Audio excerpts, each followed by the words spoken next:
the problem with personal development is actually the seeking, Yeah. which is what we spoke about. Yeah. And that's that we're going outside of ourselves Always. to look for all the answers, which, like we said, can Yeah. sometimes actually create a problem when We have everything here. the answers are here. It's always here. It's just that we have the beliefs, the conditioning, the everything that's stopping us from seeing that. Welcome to the Chillpreneur Podcast. Jamie, welcome officially to the Chillpreneur Podcast. Welcome, welcome, welcome. Welcome to my couch. Yes, it's such a vibe. Really? It's not really my couch, but We can pretend. I'm excited to have you here nonetheless. I am so excited to have this conversation because I feel as though you and I have so many similar and yet also different perspectives when it comes to mindset in business. And really, I want that to be the foundation of what we speak about today, because you have a unique set of skills, just like Liam Neeson. Yes, I was about to say that. You have a particular set of skills that I feel like aren't exposed enough or talked about enough in the online space. And I really want to get into the nitty-gritty of that today. You are a coach, you are a practitioner, you are a master of the Superconscious. But before we jump into talking about mindset for entrepreneurs who are scaling their businesses, tell us about you. Who are you? Who's Jamie? I am, as my son would say, Mummy Jamie Lee White. That's so But cute. I feel like I don't know, I hate boxing myself in. I'm all of the things. I am a pharmacist, I'm a mum, I'm a wife. I love the country, I love the city, I'm obsessed with New York. And I'm obsessed with mindset and energetics, like really the woo-woo stuff, but in a non-woo-woo way is the way I like to explain it. What do you mean by that? Because I've heard you talk about that quite a lot in terms of like bringing the practicality to spirituality, and you do seem so spiritual, but you also don't at the same time. Like, how does that happen? What does bringing the practicality to spirituality look like or mean? Well, for me, it's everything based in science. Yeah. So as a pharmacist, obviously science is really important to me, and having like that actual like knowledge to back things up, as opposed to like, you're never going to see me wearing hippie pants, sitting on the beach being like, I'm meditating and I'm channeling my guides and all of that, even though I do believe in all of that stuff. Like I am super spiritual with, actually like channeling and being in flow and, connecting with guides and all of that stuff. But I just feel like everything else that I do is very rooted in science and has like it's all actually backed up by scientific methods. Okay, so let's get into that a little bit, because I know I want to hear about your journey to spirituality, but I want to preface this by saying, what the fuck is the superconscious? I've asked you this many times before, but for the purpose of this podcast episode, I think I'm going to title it that actually, because we all know what the subconscious is, or we think we know anyway. We all think. But a lot of the conversation that we have today is going to be about the superconscious. So just give us the footnotes version. What is the superconscious? Your superconscious is more you than anything else. It's your purest, highest, most unlimited self. It's your intuition. It is your innate knowing, your innate power, your innate being. Essentially, the way that I like to explain it to people is everyone seems to know about the quantum field, the field of potential that's all around us, but not, right? I like to think of the superconscious as our connection to that field. It's our energetic field, right? And it is where everything is stored. So we talk about the subconscious as being like where all of our memories and beliefs and all of that are formed. And that's true. But there is something that was here before our subconscious was even formed. In the womb, when we were a tiny little fetus in our mum's womb, our subconscious wasn't formed from the very beginning stage, right? But our superconscious was there. And it actually predates, it's kind of like our soul that predates us on this earth. You want to go into past lives, your superconscious was there with you in past lives. There's honestly so much to it. It's hard to give a footnotes version. I've actually been reading a book that even talks about taking people into a state of superconsciousness and allowing them to experience past lives, which for me is just like, holy fuck, like there's so much more that we can do with It's this. not Journey of Souls, is it? It is, yes. Tegan's mom is the biggest advocate for that book. And the biology of belief, like those science-backed, spirituality-based texts. Yeah. So he talks in Journey of Souls, if you have read it, he talks about superconscious in exactly the same way that I refer to it as. So what led you to studying Superconscious? Because it's a very niche topic. And again, this is when I say you have a particular set of skills. Like we've spoken about, you're bridging the gap between Superconscious and entrepreneurship, which is incredible because I'd never heard of it before. I'm sure most people listening haven't heard of it. And you've, like, let's not drag them through the mud, but you said that most people who teach it don't have that kind of cool, let's not drag them. Nobody's as cool as me. Okay, there's no one teaching it as accessibly as you. Let's say look, that. It's a very different vibe. The people that I learnt this with are all, they're the therapists. They're the people that have spent years and years and years in the healing industry, healing modalities, all of that. And so, essentially they're more 40 to 50-year-old men and women who already have established practices. They're not online. They're just using it with people in their offices and all of that. They're very much in a practitioner point of view.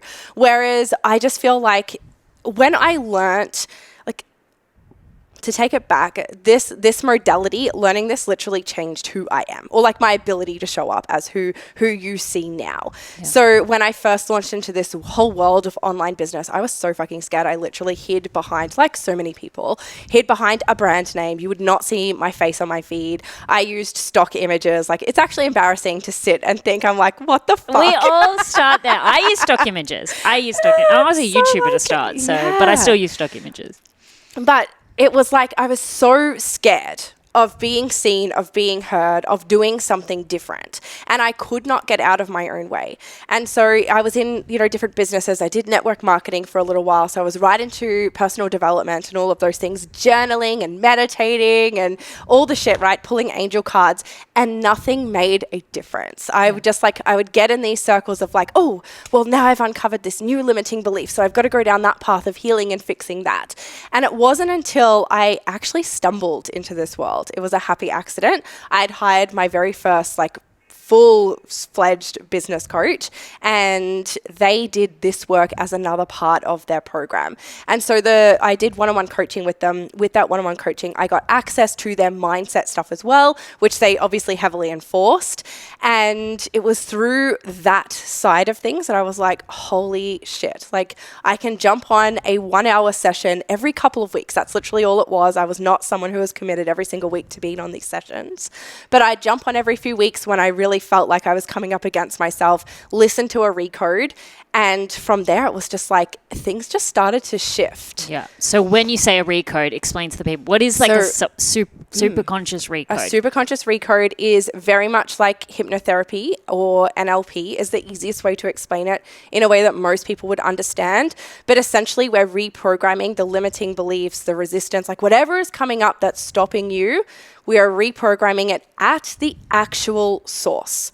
But the cool thing is you don't have to know what the source is. And that's what I loved about this. Everything else in like the personal development world felt so heavy. And like I had to go and cry on the beach and like really feel all my emotions and all of that. And not that I want to like bypass emotions, but I just don't want to sit in that heaviness. I don't want to sit in resistance in order to heal it. I don't believe that we need to heal. We're not broken. We don't need to be fixed. We actually just need to decondition from all the shit that we've been conditioned through in our life, right?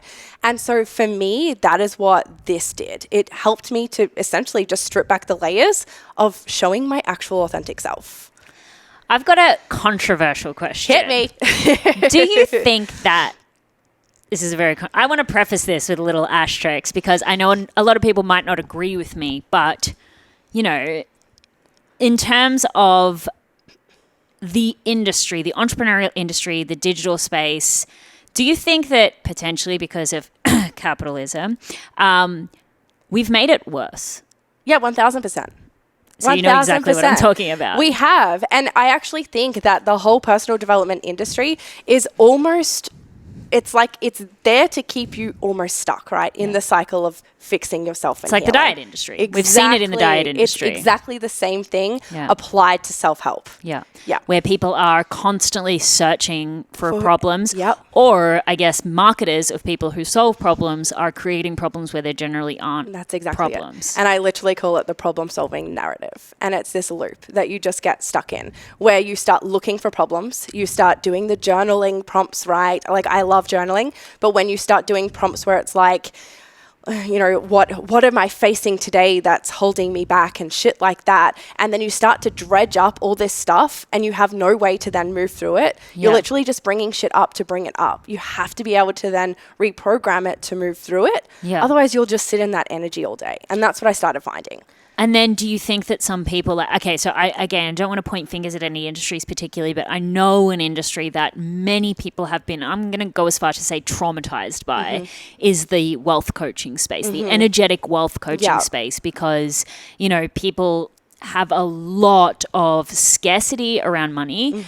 It's a need of which we all live in a society where we need money, and in order for people to feel safe, secure, to build businesses, to do all these incredible things, they need money. And there's people who are capitalizing on that by making all these outlandish claims that if you do XYZ spiritual intangible things that you're going to be able to make a shit ton of money. And that's when I say, do you think it's causing people to think, oh, there's something wrong with me? Absolutely. Like, what's your whole perspective on like the energetic wealth coaching and how it's actually causing people to have problems that they may not have even had before they started this whole journey? Yeah, it's because we're trained to see these things. Like our mind is literally trained to look for danger, to look for reasoning. Your subconscious wants to understand everything, right?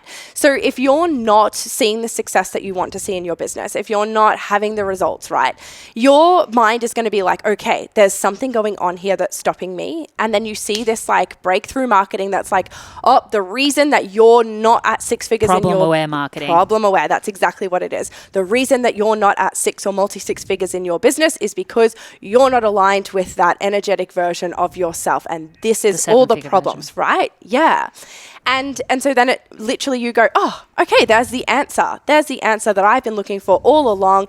It's me, right? And everyone, that's the number one marketing I see is you are the common denominator. You are the problem. Yeah. But you're not the problem. The problem is the problem-solving mindset. The problem is that you're always fucking looking for problems to fix. And then the more you look for problems, the more you find. It's like where focus goes, energy flows, right? And you get caught in this loop of fixing problems. I agree with you too with the like energetics wealth space. It actually does my head in. So I see this all the time as well. The idea that, what is it? So I hit my largest month in business, right? Biggest cash flow. Yeah. And you will ask me what I did to do that, right? Yeah. You want to know what the strategies were, what I sold. Yeah. And then these people are like, oh, but that's the wrong question. Yeah. The right question to ask is who I had to be in order to make that happen. And I'm like, no, because energy is only part of it, right? To hold your highest cash month, it's so much more than energy. It's so much more than mindset. There's so much strategy. There's so much groundwork. Like, how much goes into that. And I just think to trigger people then to be like, again, oh, well, the problem is me. The problem is me. It's because I'm not aligned. I'm out of alignment, all that shit. Yeah. And it's keeping us stuck in this loop. My philosophy on all of this, and let me know whether you agree or not, is we need to go back to basics because we've made it so messy, and I'm so resonating with what you're saying that we're so inundated with all of these different marketing messages that sit on both camps. There's the strategy marketing and then there's the energetic marketing, and it's all so messy, and there's 1,001 potential problems that you could have, whereas what I believe you need to do is come up with a very simple strategy, like an undeniable strategy. And what I mean by that is a strategy that that if you're not taking action on it, that you're not taking action. That's right. You know what I mean? It's like let me make a YouTube video, and in that YouTube video promote my free quiz, and then in my, whatever, and then that leads to my thing. Like, you have created an undeniable strategy that you can absolutely pinpoint when you are procrastinating. And then from there, why am I procrastinating? Yeah. And that's the point of injection when I think that mindset work should come into it. Not break yourself to fix yourself when you actually have no idea what the fuck you're doing. Because then if you can ask yourself, why am I in resistance? Why am I procrastinating? That's when we can start to pull on those tethers of, potentially now there's a mindset block that I need to focus on. Yeah. Yeah, I agree 100%. And do you know what though? I never used to, because I was always like, yeah, but business is built on the mindset. Like if you can't even, put your face to your business online, you can't even post those few bits of content. That's all mindset issues, right? And so for me, my approach used to be start with the mindset, use the mindset as the foundations. But you knew what you needed to do But already. I knew what I needed to do. Which was the content. Exactly. So you're like, I need to post these pieces of content. Yes. And I'm not. Yeah. And so now I've got a mindset problem. Exactly. And that's what I realized. It all starts with the vision. And that's another thing where like the work I do is very different to other modalities that I have experienced. And that is that we always start with the vision. Yeah. We start with where you're going. Instead of just dredging up and doing a whole heap of journal prompts and bullshit, where I can almost guarantee everyone has experienced this. You've been given a journal prompt and you feel like, oh, there's nothing really there. And then your brain goes, oh, but is there really nothing there? And then you start to think and you start to dig, and sometimes you start to make shit up just to put something on the paper. I've done that in coaching before. Yes. So it's part people pleasing. Yep. But it's also part exactly, what did you call it? The problem solving narrative. The problem solving narrative. Yeah. Like that's, for me, it's like I'm desperate to solve the problem. Yes. And so I create And so I'll create a problem. Yeah. Mm-hmm. And also then I'm working with a coach, so I've got this performance anxiety that has now come up because it's like they've asked me, does this resonate? Yes. It doesn't, but I want to make them feel good. I have to, yes. And, so then I've like created a problem where there isn't one and invested all of this money and walked away with a problem that was never there. Mm-hmm. Yeah. And so, okay, so this is a really good like foundation context setting. Yeah. And I guess what I want to pull from this is mindset and strategy, both important. 1000%. I will say I still think the mindset is weighted heavier in that I think the strategy is a lot easier to do, and the mindset is where most people, I guess, get caught up on. Yes. But start with the strategy. Yes. Start with figuring out exactly what it is that you need to do. And then we can go into the strategies, into the mindset. Into the mindset, definitely. So in the work you work like with entrepreneurs scaling their business, right? If, let's say they've got their strategy. Yeah. What would you say are like the biggest then like, or I guess, again, we don't want to create a problem in people's minds, but like you also have, and you've talked about this before, about like a particular set of skills. But I'm never going to not hear that now. A particular set of skills in being able to kind of like identify maybe the blocks that people do have. Not for anyone to just take it and run with it, but what are some of the more common ones that you do see?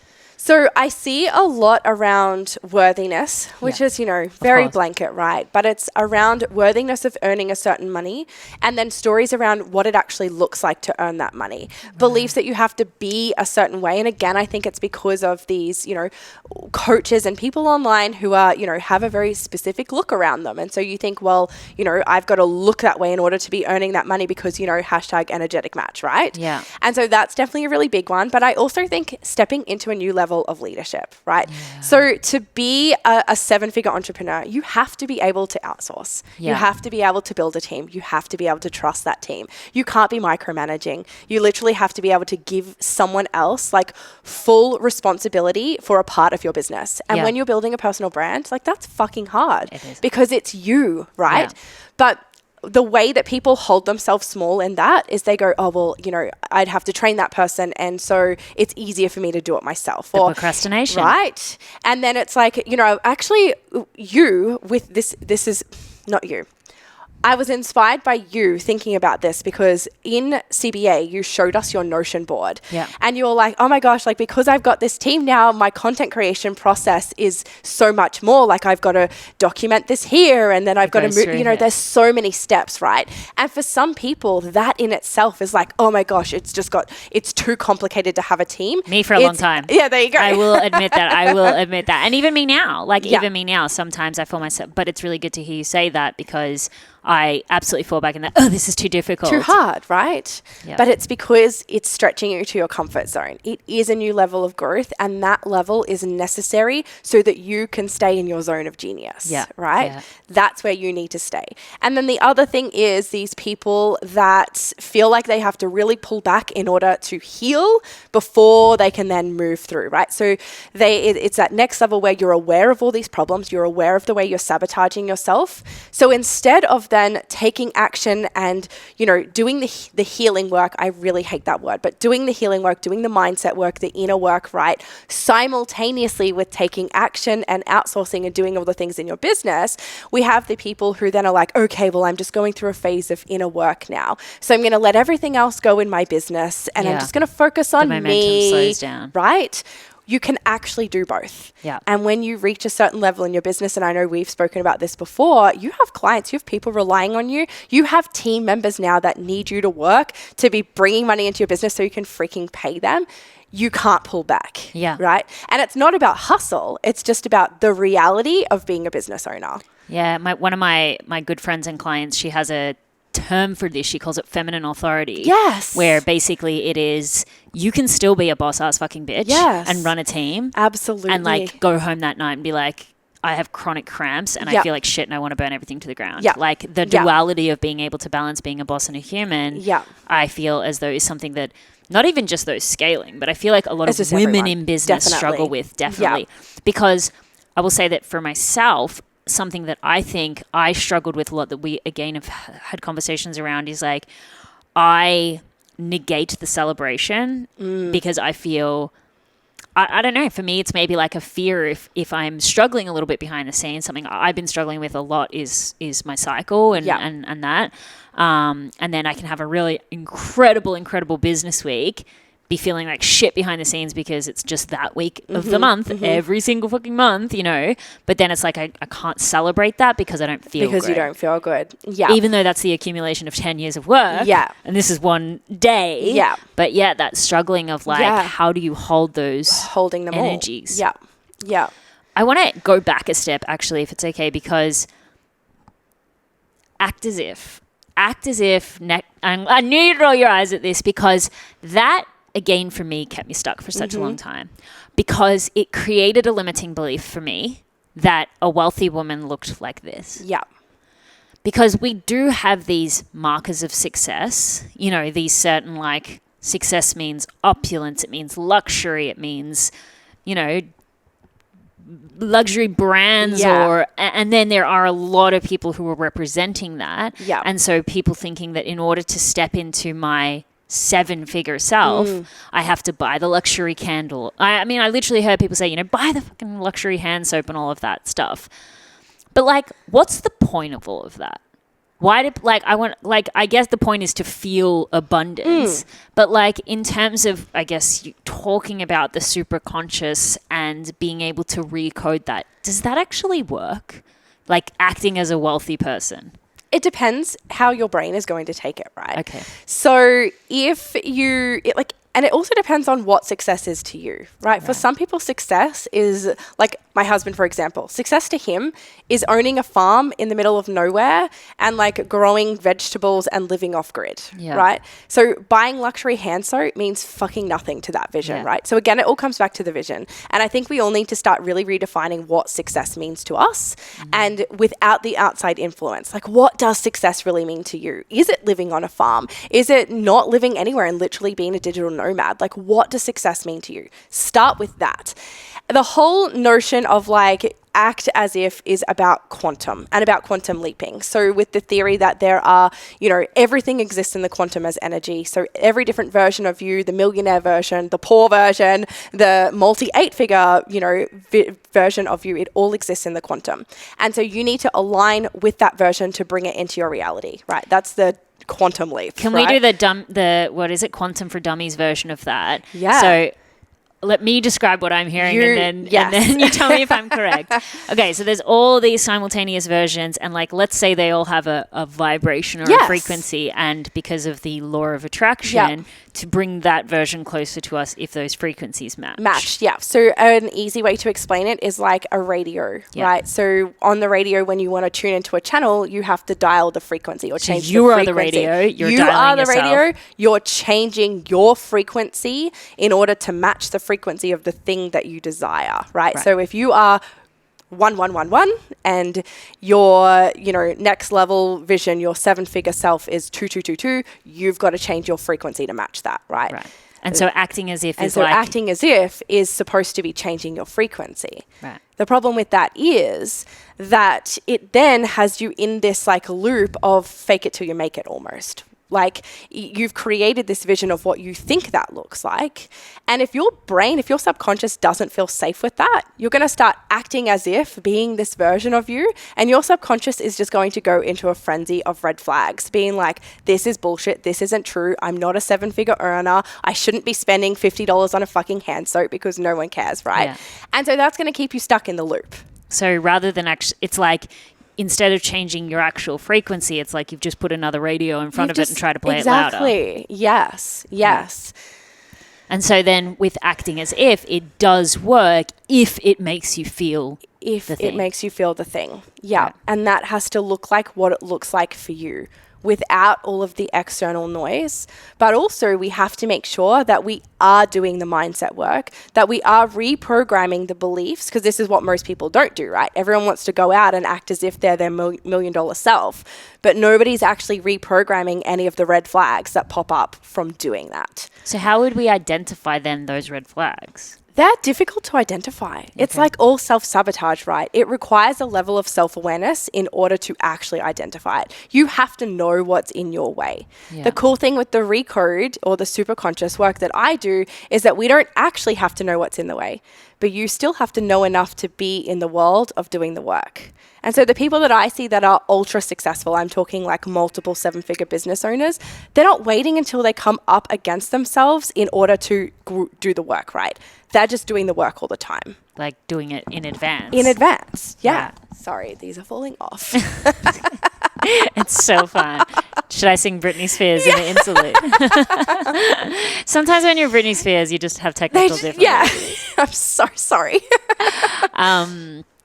So they're like, instead of waiting to come up against themselves, it's like in the medical world, right, we call it prophylactic treatment, right? Okay. So if you get exposed to, let's say you're traveling overseas and you potentially get exposed to malaria, right? Yeah. They're going to give you antibiotics that treat malaria, or antivirals that treat malaria, in order to prevent any potential risk from that exposure, right? Right. And so we call that prophylactic treatment. Yeah. You can actually apply the same thing to mindset work. So once you reach a certain level and you're looking to scale to the next, once you've got the strategy work going and you know that things are popping up, you can start to just include this work in your weekly routine, fortnightly routine, whatever it looks like to you, to be reprogramming these beliefs while you're moving, while you're taking action. So you're still building momentum and you're not coming up against yourself. So it's not like wait until you're at that, like, let me burn it to the ground and start again. That's right. But doing, and that's like, the problem. work. Everyone's like,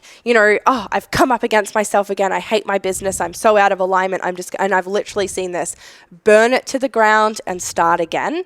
When really, if we were just doing the work and constantly checking in with that vision, checking in with whether we are in alignment with that, because that's what I see too, is women build these amazing businesses and they're so out of alignment because they're not checking in with that end result. Yeah, when you say out of alignment, because obviously people throw that's another term that people throw out all the time that kind of has lost its way a little bit. Yeah. What does out of alignment mean? It means that it's not truly on the path to what you actually desire. And I don't mean like the monetary value of what you desire. I mean the actual vision that you have for your life. Like what your soul came to do. Yeah. Do you believe that we all have like an innate purpose that we came here to do? Absolutely. And that is what out of alignment is, yeah. And you'll feel it. You'll know. And it's kind of like, you know, we were talking earlier about me with the superconscious. It was all very much like, I can't give you a definitive like, and then I stumbled across this and blah, blah, blah, because it didn't really happen that way. It was constant pivots and tweaks and movements that got me to learning the superconscious. Yeah. And even then, it was still like a journey of studying it and understanding it before I felt ready to teach it. And then there's that. I think this is something as well that maybe the overnight success has taken away. Like when I think about like a soul purpose or like what we came to do and how it will feel easier, it doesn't necessarily negate the need to work on it and to be consistent with it. But I think it will feel less frustrating. There'll be more of a pull energy to it than like let me push. Let me push and like be disciplined around this thing. I believe that in so many things. Like how I see alignment is like it will not necessarily be there's no work, there's no consistency, there's no patience, there's no discipline, but it won't feel frustrating. And then when it comes to that like soul purpose thing, like I truly do believe, and you know, this is something that I think for anyone listening, like asking yourself what your soul came to do and then truly committing to that. You and I had a conversation, Jamie and I mean, we keep talking about, Jamie's been a client of mine for a long time, by the way, and we just have an intensive, just had breakfast. we just had an intensive over breakfast. So, but we were having a conversation about like narrowing the focus. This is where I think so many people have been tripped up in the, okay, I want to be an entrepreneur, right? I want to be a 6-figure, 7-figure entrepreneur. I've got to focus on law of attraction and the manifestation and acting as if and doing all this stuff over here. But then I also have to heal and go through the groundwork and go through the mud and do all of these things. But I also have to do content. I also have to do strategy. I also have to do leadership. I also now have to be in congruency. I have to be like, these are all just marketing terms. Literally, these are just words that, you know, congruency is just now another word for authenticity. Yeah. Because everyone started to use authenticity so much and now everyone uses congruency. And they don't use it in the right context, can I just add? And it does my head in. Yeah. But, I mean, that's like, these are just marketing terms, but it causes a lot of frustration, like a lot of attention being dispersed out in so many different directions. And why I think I really love the idea of like the superconscious, and I want to talk about that a little more because that's just like, it's such a beautiful concept, is like the way you describe it is like that is your higher self. That is your connection to the little voice of alignment, I'm going to call it, the voice that could keep you on track, keep you on focus if you just gave the space to listen to it. And if you just gave the space to pick apart those little things that society and conditioning and environment and, you know, all of the things have put in the way of that connection. That we would have way more guidance in what we're actually here to do. And what is that path of least resistance to our version of success. So can we talk about then how like the superconscious plays into that? You know, you do these superconscious recodes. What happens in that? Okay. They're pretty wild. The coolest thing about the Superconscious Recode is that I'm just guiding you. I'm actually not doing anything more than that. The Superconscious Recode is your higher self literally reprogramming yourself. Like, it's wild, right? Like penetrating down those layers. Yeah, down the layers. So the way to think of it is, and I'm going to use my hands to explain it. So if you're on the video, you're going to see it. But if you're listening, you'll have to go and watch the video to understand. But the easiest way to think of it is like we have actually 3 layers of consciousness. The biggest outer layer is your conscious, right? It's what you are aware of. It's out that ego, the mind, that, you know, yourself, your identity, all of that. That's what you're consciously aware of, right? Then you've got your subconscious, the next layer in, right? Think of it as a circle. Your subconscious is where your beliefs, your memories, your feelings, or your emotions are stored, right? And then right in the deepest center is the superconscious. And that's your innate being, your intuition, all of that, the thing that was there before you. So we can connect with that entity, right? That energy.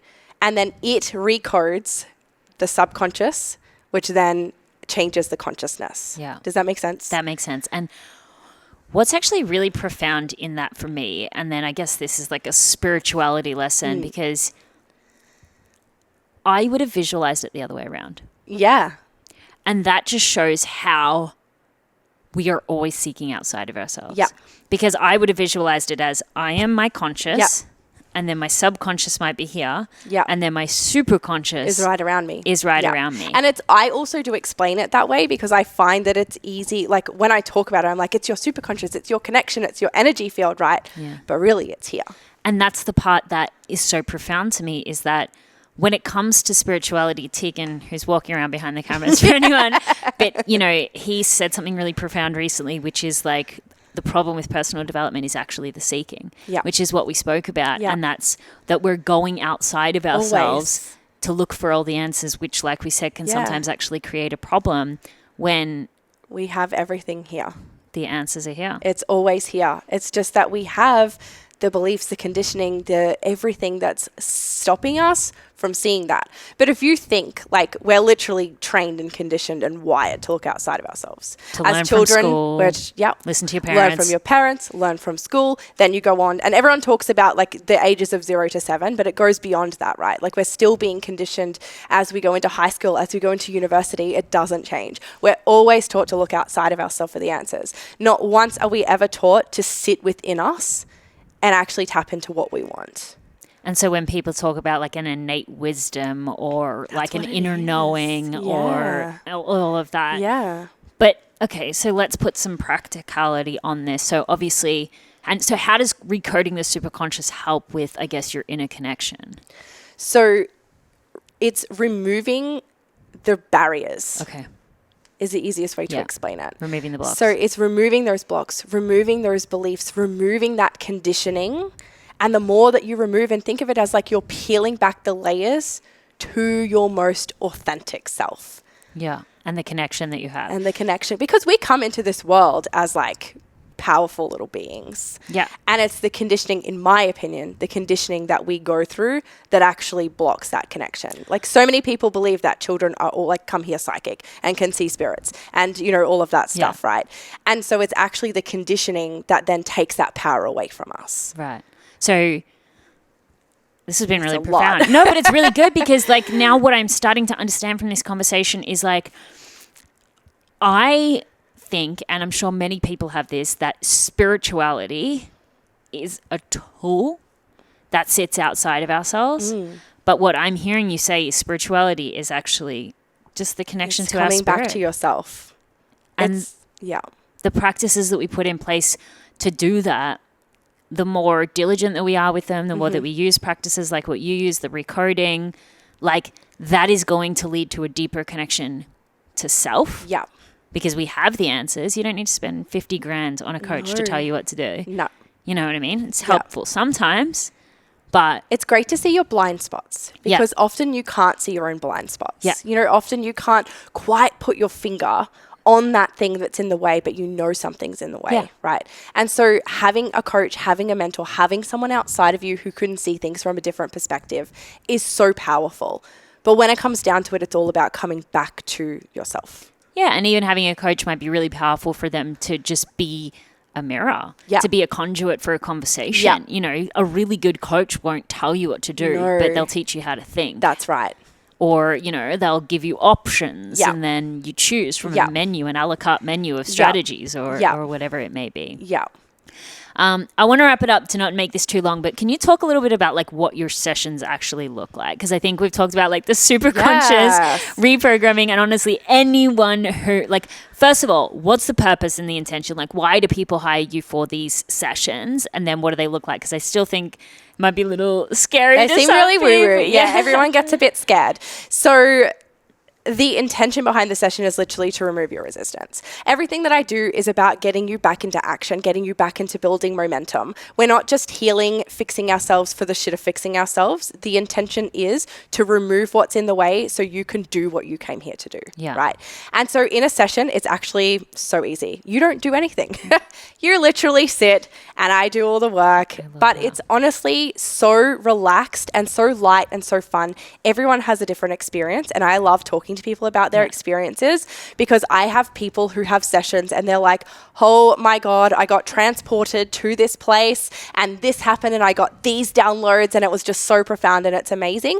Other people just zen, right? Like the most recent call that we did with Influencer Vibes. Influencer Vibes, I normally have everyone so like, hot seat. We did a session at the start and everyone after that was like, I need a nap. Just I need to go. Zen. Yeah. And it can be a lot because like you wouldn't think it, right? When we sit in a session, you're sitting, you're just doing your breathing, literally eyes closed.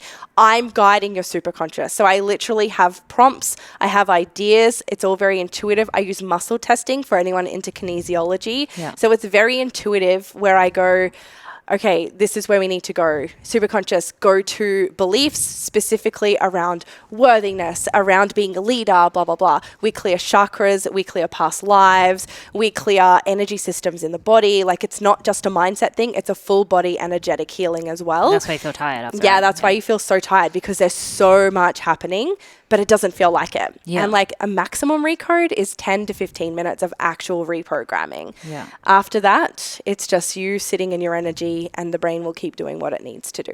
But the coolest thing that I love is literally I'm just a guide. Like I'm connecting to your superconscious. I'm connecting to your energy. I'm guiding it where to go. Yeah. You're doing the work. I feel like the way I visualize that is like if your inner being was in physical human form, which it's obviously not, but if it was, it'd be like going to all the little filing tablets and pulling the out files out. Yeah. Yeah. That's exactly what it's like. And then we can plug in new beliefs as well. So I always plug in beliefs around, abundance and worthiness and all of that. But a one-on-one session is very different to a group as well. I can tailor a one-on-one session to be very specific to exactly what's coming up for you. The most important thing to remember is that it always starts with your vision. We never go diving into your subconscious looking for problems. Yeah. We allow your subconscious to tell us what's in the way. Yeah, for that channel of alignment. Yeah. Yeah. Yeah. I loved this. But that again, it really is like capitalism. This is another conversation that we could have because again, I think this is something that we agree on, but it's like, if people can make money off something, they will cause a problem. 1000%. Like we've seen this in infomercials for decades. Yeah. You know what I mean? Like, does your grout have a personality? If it does, you need to. Here's this magic sponge. Yeah, here's a magic sponge for that. And like problems have been created to be solved for a very long time. Yeah. The problem now is that problems are being created that are affecting people massively with their mental health and in the long run. And so bringing it back to simple spirituality, simple strategy and simple spirituality will take away so much of the anxiety I feel like that this coaching industry has unfortunately caused. 1000%. I love it. Yeah. Thank you, Jamie. Thank you so much for hanging out with us. So where can people find you? I am everywhere. I am on Instagram at Jamie Lee White. I have a podcast On Air with Jamie and, all the places. But mainly Instagram and that podcast is where all my best stuff goes. Yeah. So. And she gets very spicy on her podcast. I do. It's awesome. Thank you so much for hanging out with us today on the Chillpreneur podcast. And we'll see you soon. Thank you.